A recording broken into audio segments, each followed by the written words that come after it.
నమస్తే. YCP MLA Chandrasekhar Reddy గారు పవన్ కళ్యాణ్ గారితో 2-3 మాటలు మాట్లాడారండి.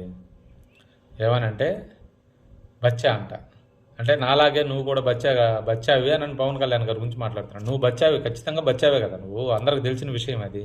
నువ్వు బచ్చగాడిలాగే ఉండాలా. ఆయనతో నీకేం పోలిక? నక్కకి నాగలో అనుకున్నట్టుంది.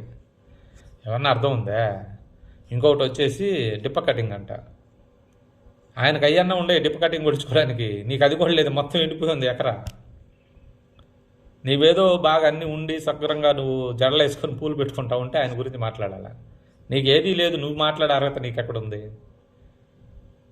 నువ్వు ఫస్ట్ నీ నియోజకవర్గానికి నీ ప్రజలు నిన్ను నమ్మి నీకు ఓట్లు వేసిన ప్రజలకి వాళ్ళ నీ నియోజకవర్గానికి ఏం జరిగింది, ఏమైనా మంచి జరుగుతుందా, ఏమైనా పనులు కావాలన్నా అడిగి పని చేయించుకో ఫస్ట్. ఆడేమన్నా పని జరగకపోతే పవన్ కళ్యాణ్ గారు, మీరు పంచాయతీ శాఖ మంత్రిగా ఉన్నారు, మాకు ఇది ఈ గ్రామాల్లో ఈ పని జరగట్లేదండి, మాకు ఇబ్బంది ఉంది, కొంచెం చేసి పెట్టండి అని చెప్పు. ఎలాగో అసెంబ్లీకి బాలేరు మీరు, పోయే దమ్ము మీకు లేదు. కనీసం మీడియా మాధ్యమాలన్నా కూర్చొని మీడియా ముందన్నా మాట్లాడుతూ ఉంటే కొంచెం ఎక్కడేమన్నా ఇబ్బంది ఉంటే ఆయన చేసి పెడతాడు. ఆయనకి అవన్నీ లేదు, మన వాళ్ళు తన వాళ్ళు అనేమి ఉండదు.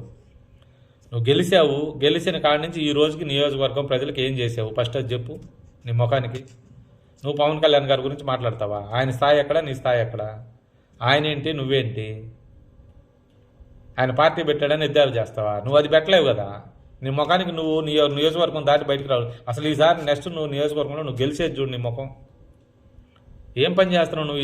ఐదు సంవత్సరాలు నీకు ఓట్లు వేయించినందుకు ప్రజలకు నువ్వు 2 సంవత్సరాలు అయిపోయింది దగ్గర. ఏం చేసినట్టు నీ నియోజకవర్గ ప్రజలకి? ముందు అది చూడు. ఏదైనా పని కావాలంటే పని చేయవా? మంచిదే. ఇలాంటి మాటలు చాలామంది గతంలో మాట్లాడి అట్టడుగున అడ్రస్ లేకుండా పోయారు కనపడకుండా. మళ్ళీ నువ్వు కూడా అట్లే తయారైపోతున్నావు.